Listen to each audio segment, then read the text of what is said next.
পশ্চিমবঙ্গ ও দেশ বিদেশের সবথেকে বড় ও বিশেষ গুরুত্বপূর্ণ খবর দেখতে এখনই সাবস্ক্রাইব করুন সংবাদ লাইভ। সঙ্গে থাকুন, জুড়ে থাকুন বিস্তারিত সংবাদ দেখতে। নাম বাদ পড়বে। অগস্ট মাসে অন্নপূর্ণা যোজনার টাকা ছাড়ার আগে খারাপ খবর দিলেন মন্ত্রী। আমাকে খুনের ছক, নিজের দলের নেতাদের বিরুদ্ধে বিস্ফোরক অভিযোগ তুলে তোলপাড় ফেললেন কৌস্তব। আপনার হাতে এখন অনেক সময়, সরকারি হেলিকপ্টার দিয়ে দেব, মমতাকে কি প্রস্তাব দিলেন শুভেন্দু। মসজিদের জমিতে এয়ারপোর্ট হয়েছে, তৃণমূল নেতাদের ইস্তফা ও দলবদল নিয়ে কি বললেন নওশাদ সিদ্দিকী। ক্ষতিপূরণ দিয়ে তো আর এই শূন্যস্থান পূরণ হওয়ার নয়, বহরমপুরে স্কুল বাস দুর্ঘটনায় বললেন মুখ্যমন্ত্রী শুভেন্দু অধিকারী। চরম গাফিলতিতে মুর্শিদাবাদের ট্রেনের ধাক্কায় মৃত 4 শিশুসহ 5, গ্রেফতার গেটম্যান। 10 লক্ষ ক্ষতিপূরণ ঘোষণা রেলমন্ত্রী। বেকার ভাতা, যুবশক্তির টাকা পেতে এই নথি লাগবেই, কালেক্ট করতে কলেজ বিশ্ববিদ্যালয়ে ভিড়। বিমানবন্দরে মসজিদ সুরক্ষার খাতিরে আপাতত বন্ধ নামাজ পড়া, প্রতিবাদে রাস্তায় নামাজ পড়ার ডাক সিদ্দিকুল্লাহর। আগামী 3 থেকে 4 দিন বড় দুর্যোগের আশঙ্কা, এইসব এলাকার জন্য জারি সতর্কতা, কি জানাচ্ছে আইএমডি। আজ জমায়েত নয়, পিছু হটলেন সিদ্দিকুল্লাহ চৌধুরী। বাঁকড়া মোড়ে কড়া পুলিশি নিরাপত্তা, ভোটার তালিকায় নাম না থাকলেও আপনি নাগরিক। বাংলার এসআইআর এ বড় সুপ্রিম পর্যবেক্ষণ। বৌদির সঙ্গে দেওয়ারের পরকীয়া, স্ত্রীকে খুন করে আত্মঘাতী স্বামী, শ্মশানে উদ্ধার দেওয়ারের দেহ। রাজ্যে এবার শিল্পে ভারী পদধ্বনি, মেজিয়ায় শ্যাম স্টিল কারখানার শিলান্যাস শুভেন্দুর। 10,000 কোটির লগ্নি রাজ্যে। গ্রেফতার বিজেপি কর্মী, এক বৃদ্ধার ফ্ল্যাট দখল, পুলিশের সঙ্গে তীব্র কথা কাটাকাটি। এরপর কলকাতা বিমানবন্দর চত্বরে মসজিদে আপাতত নামাজ পড়া বন্ধ, 163 ধারা জারি। এতক্ষণ শুনছিলেন সংবাদ শিরোনাম, এবার আসছে বিস্তারিত খবরে। ভিডিওটি ভালো লাগলে লাইক করুন এবং আমাদের ইউটিউব চ্যানেলটি সাবস্ক্রাইব করুন। কলকাতা বিমানবন্দর চত্বরে মসজিদে আপাতত নামাজ পড়া বন্ধ, 163 ধারা জারি। কলকাতা বিমানবন্দর চত্বরে মসজিদ ঘিরে বিতর্ক। এয়ারপোর্টের পরিকাঠামোগত সম্প্রসারণের লক্ষ্যে মসজিদ স্থানান্তরের সিদ্ধান্ত নেওয়া হয়েছে। প্রাথমিক পদক্ষেপ হিসেবে আপাতত বন্ধ করা হয়েছে বিমানবন্দর চত্বরে থাকা বাঁকড়া মসজিদে গিয়ে নামাজ পড়ার রীতি। সেই সিদ্ধান্তের প্রতিবাদে রাস্তায় বসে নামাজ পড়ার ডাক দিয়েছেন সিদ্দিকুল্লাহ চৌধুরী। সকাল থেকে এয়ারপোর্টে 7 নম্বর গেট চত্বরে 163 ধারা জারি করা হয়। পুলিশের তরফে চলছে মাইকিং, বাহিনী মোতায়েন করা হয় এলাকায়। পরবর্তীকালে পুলিশের কাছে অনুমতি চাইলেও তা খারিজ করে দেওয়া হয়। শেষমেশ নিজের এলাকায় শান্তিপূর্ণভাবে নামাজ পড়ার সিদ্ধান্ত নেয় বাঁকড়া মসজিদ কমিটি। প্রাক্তন তৃণমূল বিধায়ক সিদ্দিকুল্লাহ চৌধুরী বলেন, আমরা কাল যাব, রাস্তায় নামাজ পড়ব। অপরদিকে দক্ষিণ দমদমে বিজেপি বিধায়ক সৌরভ সিকদার বলেছেন, ধর্ম ব্যবসায়ী সিদ্দিকুল্লাহ চৌধুরী ধর্মের নামে একটা নোংরা খেলায় নেমেছেন। কলকাতা বিমানবন্দরের ভিতরে বাঁকড়া মসজিদে নামাজ পাঠের প্রতিবাদ কর্মসূচি থেকে পিছু হটলেন সিদ্দিকুল্লাহ চৌধুরী। পুলিশের অনুমতি না মেলায় শেষমেশ জামিয়া ইসলামিয়া মাদানিয়া মসজিদে গিয়ে পড়া হলো নামাজ।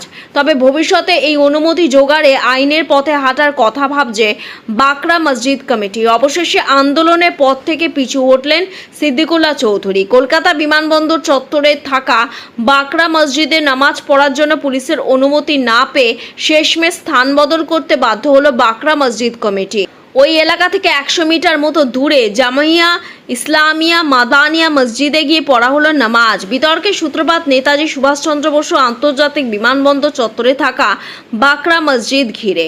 নিয়ম অনুযায়ী যেখানে কোনো বিমানবন্দরের রানওয়েতে অন্তত 250 মিটার দূরত্বে কোনো নির্মাণ থাকার কথা নয়, সেখানে কলকাতা বিমানবন্দরের সেকেন্ডারি রানওয়ের 165 মিটার দূরত্বের মধ্যে রয়েছে 136 বছরের পুরনো এই বাঁকড়া মসজিদ। যে ঘটনার নিরাপত্তাজনিত প্রশ্ন তুলে কিছুদিন আগে করা বার্তা দেন মুখ্যমন্ত্রী শুভেন্দু অধিকারী। জাতীয় সুরক্ষা এবং বিমানবন্দরের নিরাপত্তা আগে দেখতে হবে বলে জানান তিনি। এই বিমানবন্দরের লোকেশন খুব গুরুত্বপূর্ণ নিরাপত্তার ক্ষেত্রে। চীন বাংলাদেশ সব কাছে, এটা আন্তর্জাতিক বিমানবন্দর, এখানে এভাবে খুলে রাখা যায় না। আমরা তো ধর্ম পালনে কাউকে বাধা দিইনি। বেকার ভাতা যুবশক্তি টাকা পেতে এই নথি লাগবে কালেক্ট করতে কলেজ বিশ্ববিদ্যালয়ে ভিড়।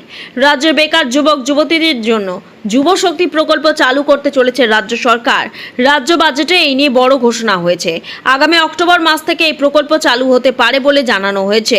এই আবহে বেকার ভাতা যুবশক্তি প্রকল্পে আবেদন করতে গেলে ডিগ্রি সার্টিফিকেট লাগতে পারে। একথা ভেবে স্নাতক ও স্নাতকোত্তরের সার্টিফিকেট নিতে মালদহের গৌরবঙ্গ বিশ্ববিদ্যালয় সহ রাজ্যের নানা বিশ্ববিদ্যালয়ে প্রায় রোজই ভিড় করছেন প্রাক্তন পড়ুয়ারা। ইতিমধ্যে এই সার্টিফিকেটের আবেদন সংক্রান্ত নিয়মাবলী জারি করেছে গৌরবঙ্গ বিশ্ববিদ্যালয় কর্তৃপক্ষ। সেই নির্দেশিকায় বলা হয়েছে, অরিজিনাল সার্টিফিকেটের আবেদনের জন্য কন্ট্রোলার অফ এক্সামিনেশনের কাছে আবেদনপত্র জমা করতে হবে। প্রফেশনালের ক্ষেত্রে বিশ্ববিদ্যালয়ের নির্দিষ্ট আবেদনপত্র পূরণ করে কলেজ অধ্যক্ষ অথবা বিশ্ববিদ্যালয় বিভাগীয় প্রধানের মাধ্যমে ফরওয়ার্ডিং করতে হবে। তবে এই বিষয়টি শুধুমাত্র স্নাতকোত্তর পড়ুয়াদের ক্ষেত্রে প্রযোজ্য। অরিজিনাল ও প্রফেশনাল সার্টিফিকেটের জন্য আবেদনের সঙ্গে কি কি নথি দিতে হবে সেটাও জানানো হয়েছে। নির্দেশিকা অনুযায়ী ফাইনাল মার্কশিটের জেরক্স, রেজিস্ট্রেশন বা অ্যাডমিট কার্ডের জেরক্স, সরকার প্রদত্ত কোনো আইডেন্টিটি কার্ডের জেরক্স লাগবে।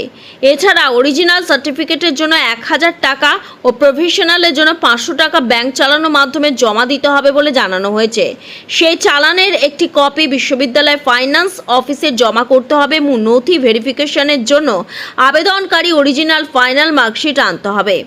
জানা গিয়েছে, এই সার্টিফিকেট সংগ্রহের পর যুবশক্তি প্রকল্প ঘিরে আশায় বুক বেঁধেছেন বহু বেকার যুবক যুবতী। সরকার জানিয়েছে, এই প্রকল্পের অধীনে স্নাতক পাস বেকার যুবকরা মাসে 3000 টাকা ও বাকিরা 2000 টাকা করে পাবেন। ইতিমধ্যে যুবশক্তি পোর্টাল চালু হয়ে গিয়েছে, তবে আবেদন এখনো চালু হয়নি। বেকার ভাতা যুবশক্তি নিয়ে এখনো পর্যন্ত কোনো চূড়ান্ত বিজ্ঞপ্তি জারি করেনি রাজ্য সরকার। ফলে আবেদন কবে শুরু হবে, কি কি নথি লাগবে তা বিজ্ঞপ্তি জারির পরেই স্পষ্ট হবে। নাম বাদ পড়বে অগাস্ট মাসে অন্নপূর্ণা যোজনার টাকা ছাড়ার আগে খারাপ খবর দিলেন মন্ত্রী। অন্নপূর্ণা যোজনা নিয়ে তোলপাড় রাজ্য। বর্তমানে রাজ্যে অন্যতম চর্চার বিষয়ের মধ্যে একটি অন্নপূর্ণা যোজনা। ইতিমধ্যে জুন ও জুলাই মাসে টাকা ঢুকে গিয়েছে মহিলাদের অ্যাকাউন্টে। যদিও অভিযোগ উঠেছে, আবেদন জমা করলেও বহু প্রকৃত ও যোগ্য উপভোক্তা প্রকল্পের সুবিধা থেকে বঞ্চিত হয়েছেন, আবার কারো আন্ডার ইনকোয়ারি জানিয়ে বিক্ষোভে উত্তাল পরিস্থিতি। এই অবস্থায় অন্নপূর্ণা যোজনা নিয়ে বড় ঘোষণা রাজ্যের মন্ত্রী। অন্নপূর্ণা যোজনা নিয়ে হুঁশিয়ারি মন্ত্রী। রাজ্যের নারী, শিশু ও সমাজ কল্যাণ দপ্তরের স্বাধীন দায়িত্বপ্রাপ্ত মন্ত্রী মালতী রায় কোচবিহার থেকে যোগ্য উপভোক্তাদের আশ্বস্ত করে বলেন, আমাদের সরকারের বয়স 2 মাস। যারা যোগ্য তারা সরকারের সহযোগিতা পাবেন।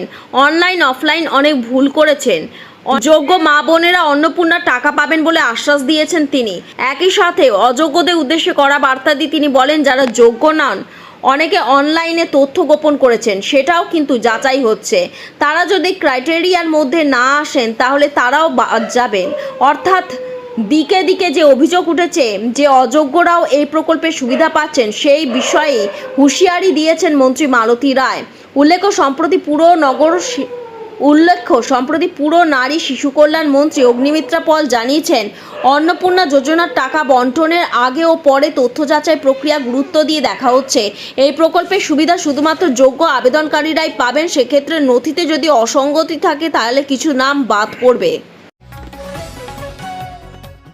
চরম গাফিলতিতে মুর্শিদাবাদে ট্রেনের ধাক্কায় মৃত 4 শিশুসহ 5, গ্রেফতার গেটম্যান। 10 লক্ষ ক্ষতিপূরণ ঘোষণা রেলমন্ত্রীর। শুক্রবার ভোরে মুর্শিদাবাদে কর্ণসুবর্ণে ঘটে যাওয়া হাড়হিম করা ট্রেন দুর্ঘটনার পেছনে স্পষ্ট হলো রেলের চরম গাফিলতির ছবি। আপ ট্রেনে চলে যাওয়ার পর ডাউন সিগন্যাল না দেখেই লেভেল ক্রসিংয়ের গেট খুলে দিয়েছিলেন গেটম্যান, আর তার খেসারত দিতে হলো 6 তরতাজা প্রাণকে।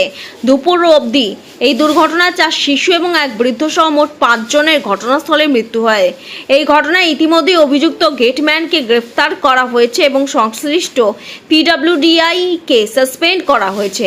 ক্ষোভে ফুঁসছে গোটা এলাকা। রেল ও স্থানীয় সূত্রে জানা গেছে, শুক্রবার সকাল 6:40 নাগাদ হাওড়া ডিভিশনের আজিমগঞ্জ কাটোয়া শাখায় খাগড়াঘাট রোড এবং কর্ণসুবর্ণ স্টেশনের মাঝে 24A/2 নম্বর লেভেল ক্রসিংয়ের এই ভয়াবহ দুর্ঘটনাটি ঘটে। 13431 আপ নবদ্বীপ ধাম বালুরঘাট এক্সপ্রেস পার হওয়ার পরই লাইনের সিগন্যাল না দেখে ভুলবশত রেলগেটটি খুলে দেন কর্মরত গেটম্যান অনুপ কর্মকার। ঠিক সেই মুহূর্তেই লাইনে চলে আসে 53054 নিমতিতা কাটোয়া প্যাসেঞ্জার ট্রেনটি। পার হয়ে যাওয়া স্কুল ভ্যান ও একটি সাইকেলকে তীব্র গতিতে পিষে দেয় ট্রেনটি। আপনার হাতে এখন অনেক সময়, সরকারি হেলিকপ্টার দিয়ে দেব। মমতাকে কি প্রস্তাব দিলেন শুভেন্দু? বাঁকুড়ায় নতুন ইস্পাত কারখানা ভিত্তিপ্রস্তর করতে গিয়ে প্রাক্তন মুখ্যমন্ত্রী মমতা বন্দ্যোপাধ্যায়কে ফের নিশানা করলেন মুখ্যমন্ত্রী শুভেন্দু অধিকারী। মমতা বন্দ্যোপাধ্যায়কে বাঁকুড়ার এই নতুন কারখানা দেখতে যাওয়ার প্রস্তাব দিলেন শুভেন্দু অধিকারী। প্রয়োজনে প্রাক্তন মুখ্যমন্ত্রীর যাতায়াতের জন্য তিনি সরকারি হেলিকপ্টারে ব্যবস্থা করে দেবেন বলে জানিয়েছেন শুভেন্দু। বাঁকুড়ার মেজিয়ায় এদিন শ্যাম স্টিল কারখানার নতুন ইউনিটে ভিত্তিপ্রস্তর স্থাপন অনুষ্ঠানে অংশ নিয়েছিলেন মুখ্যমন্ত্রী শুভেন্দু অধিকারী। সেই অনুষ্ঠানে বক্তব্য রাখতে গিয়ে মুখ্যমন্ত্রী বলেন, আমি প্রাক্তন মুখ্যমন্ত্রীকে বলবো, আপনার হাতে এখন অনেক সময় আছে, একবার এসে এই কারখানার ভিতরটা দেখে যাবেন। কেন বললাম জানেন? উনি কথায় কথায় হিন্দিভাষী মারোয়ারি সম্প্রদায়ের মানুষকে বলেন এরা তো বহিরাগত, বাংলাকে গুজরাট উত্তরপ্রদেশ হতে দেব না। এখানে এসে আমি অভিভূত। এই কারখানার ভিতরে রাধা মাধব মহাদেবের শিবলিঙ্গ তো আছেই, গোশালা সবুজায়ন আছে, একই সঙ্গে বাংলার দুই বরেণ্য ব্যক্তিত্ব রবীন্দ্রনাথ ঠাকুর সুভাষচন্দ্র বসুর মূর্তিও আছে। আপনি একবার এসে দেখে যান, আমাকে জানাবেন, সরকারি হেলিকপ্টার দিয়ে দেব। ভোটার তালিকায় নাম না থাকলে আপনি নাগরিক, বাংলা এসআইআর এ বড় সুপ্রিম পর্যবেক্ষণ। এসআইআর প্রক্রিয়ায় ভোটার তালিকা থেকে নাম বাদ পড়লেই কি ভারতীয় নাগরিকত্ব হারাতে হবে? বেশ কিছুদিন ধরেই এই প্রশ্ন উঠেছে। এবার একটি মামলার পরিপ্রেক্ষিতে মৌখিকভাবে সুপ্রিম কোর্ট জানিয়ে দিল, এসআইআর প্রক্রিয়া ভোটার তালিকা থেকে নাম বাদ পড়া মানেই নাগরিকত্ব হারানো নয়। পশ্চিমবঙ্গে এসআইআর এর নাম বাদ যাওয়া ব্যক্তিত্বদের অন্নপূর্ণা যোজনা সহ বিভিন্ন প্রকল্পের সুবিধা থেকে বঞ্চিত করার অভিযোগে মামলা হয়েছে সুপ্রিম কোর্টে। শুক্রবার সেই মামলা শুনানিতে নাগরিকত্বের বিষয়টি স্পষ্ট করে দেয় প্রধান বিচারপতি সূর্যকান্ত নেতৃত্বাধীন বেঞ্চ। এক্ষেত্রে কমিশনের এখতিয়ারের রূপরেখাও বেঁধে দিল সুপ্রিম কোর্ট। প্রধান বিচারপতি সূর্যকান্ত, বিচারপতি জয়মাল্য বাগচি এবং বিচারপতি ভি মোহনার বেঞ্চে মামলা করেন জনৈক প্রসেনজিৎ বোস। এসআইআর মামলার প্রসঙ্গ টেনে বিচারপতি জয়মাল্য বাগচি পর্যবেক্ষণ, আমাদের রায় অত্যন্ত স্পষ্ট। সংবিধানের অনুচ্ছেদ 9, 10, 11 ও 12 অধীনে অবস্থান নির্ধারণের ক্ষেত্রে জাতীয় নির্বাচন কমিশনের কোনো সাংবিধানিক কর্তৃত্ব নেই। এদিন মামলার শুনানিতে পশ্চিমবঙ্গে 19টি ট্রাইব্যুনালে স্লট গতিতে কাজ এবং একের পর এক বিচারপতির পদত্যাগের ঘটনার কথা উল্লেখ করেন আবেদনকারীর পক্ষে আইনজীবী গোপাল শঙ্করায়ন। তিনি জানান, মোট 34 লক্ষ আবেদনের মধ্যে 38,000 শুনানি সম্পন্ন হয়েছে। 33.5 লক্ষ আবেদনে এখনো শুনানি বাকি আছে। তারপরই তিনি বলেন, যাদের আবেদন বিচারাধীন তারা সরকারি প্রকল্প, রেশন ব্যবস্থা, জাতিগত শংসাপত্র সহ সব সুবিধা থেকে বঞ্চিত হচ্ছে। আবেদনের প্রেক্ষিতে বিচারপতি জয়মাল্য বাগচি বলেন, বিহার এসআইআর সংক্রান্ত রায়ে আমরা এ বিষয়ে আমাদের অবস্থান স্পষ্ট করেছি। আমরা বলেছি, নাগরিকত্ব নিয়ে প্রশ্ন থাকার কারণে যদি জাতীয় নির্বাচন কমিশনের কারোর নাম ভোটার তালিকা থেকে বাদ দেয়, তবে বিষয়টি নাগরিকত্ব আইনের অধীনে সঠিকভাবে যাচাই করে দেখার জন্য সংশ্লিষ্ট মন্ত্রণালয় বা কেন্দ্র সরকারি মন্ত্রকে পাঠানো ইএসআই এর সমান্তরাল দায়িত্ব। এই প্রক্রিয়া শেষ না হওয়া পর্যন্ত ওই ব্যক্তির নাগরিকত্ব বহাল থাকবে। আমাকে খুনের ছক, নিজের দলের নেতাদের বিরুদ্ধে বিস্ফোরক অভিযোগ তুলে তোলপাড় ফেললেন কৌস্তব। ব্যারাকপুরে বিজেপি বিধায়ক কৌস্তব বাগচি বিস্ফোরক অভিযোগ রাজ্য রাজনীতিতে তীব্র চাঞ্চল্য ছড়ালো। দলেরই একাংশ নেতার বিরুদ্ধে ক্ষোভ উগরে দিয়ে কৌস্তববাবুর দাবি, ব্যারাকপুরে প্রথম সারি কয়েকজন তৃণমূল নেতা বিজেপিতে যোগ দিতে মরিয়া এবং গেরুয়া শিবিরে কিছু নেতা তাদের সেই পথ মসৃণ করে দিচ্ছেন। আর এই দল বদলে তিনি বাধা হয়ে দাঁড়ানোই তার উপর প্রাণঘাতী হামলা হতে পারে বলেও আশঙ্কা প্রকাশ করেছেন এই বিজেপি বিধায়ক। সংবাদ মাধ্যমে মুখোমুখি হয়ে কৌস্তব বাগচি সরাসরি ক্ষোভ উগরে দেন। তিনি বলেন, ব্যারাকপুরে আমাকে নিয়ে অনেকের অনেক সমস্যা আছে। এখানকার তৃণমূলে বড় বড় নেতারা বিজেপিতে আসার জন্য উদ্গ্রীব হয়ে আছেন।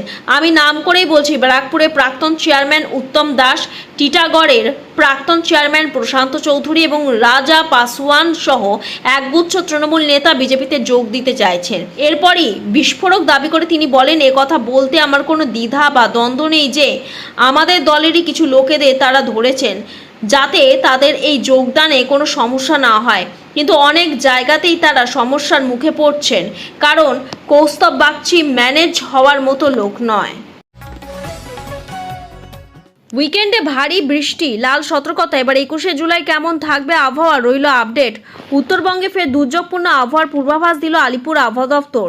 শনিবার ও রবিবার জলপাইগুড়ি ও আলিপুরদুয়ার জেলায় অত্যন্ত ভারী থেকে চরম ভারী বৃষ্টির সম্ভাবনা লাল সতর্কতা জারি করা হয়েছে। একই সঙ্গে দার্জিলিং, কালিম্পং ও কোচবিহারে অতি ভারী বৃষ্টির জন্য কমলা সতর্কতা জারি রয়েছে। আলিপুর আবহাওয়া দপ্তরের আবহাওয়াবিদ সৌরিশ বন্দ্যোপাধ্যায় জানান, বর্তমানে উত্তর ওড়িশা সংলগ্ন ঝাড়খণ্ড এবং গাঙ্গেয় পশ্চিমবঙ্গের উপর অবস্থানরত সুস্পষ্ট নিম্নচাপটি শক্তি হারিয়ে সাধারণ নিম্নচাপে পরিণত হয়েছে। আগামী 24 ঘন্টায় এটি আরও দুর্বল হয়ে যাবে। ফলে শনিবার থেকে মৎস্যজীবীদের জন্য আর কোনো বিশেষ সতর্কবার্তা নেই। দক্ষিণবঙ্গে শনিবার থেকে ভারী বৃষ্টির সম্ভাবনা কিছুটা কমবে, তবে বিক্ষিপ্তভাবে হালকা থেকে মাঝারি বৃষ্টির সম্ভাবনা থাকায় হলুদ সতর্কতা জারি রয়েছে। বিশেষ করে বাঁকুড়া, পুরুলিয়া, পশ্চিম বর্ধমান, বীরভূম, ঝাড়গ্রাম ও পশ্চিম মেদিনীপুরে তুলনামূলকভাবে বেশি বৃষ্টির সম্ভাবনা রয়েছে। তবে 21শে জুলাই আবারও দক্ষিণবঙ্গে বৃষ্টির দাপট বাড়তে পারে।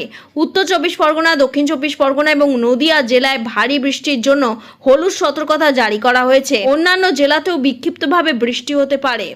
শনিবার ও রবিবার জলপাইগুড়ি এবং আলিপুরদুয়ারে লাল সতর্কতা জারি রয়েছে। পাশাপাশি দার্জিলিং, কালিম্পং ও কোচবিহারে কমলা সতর্কতা রয়েছে।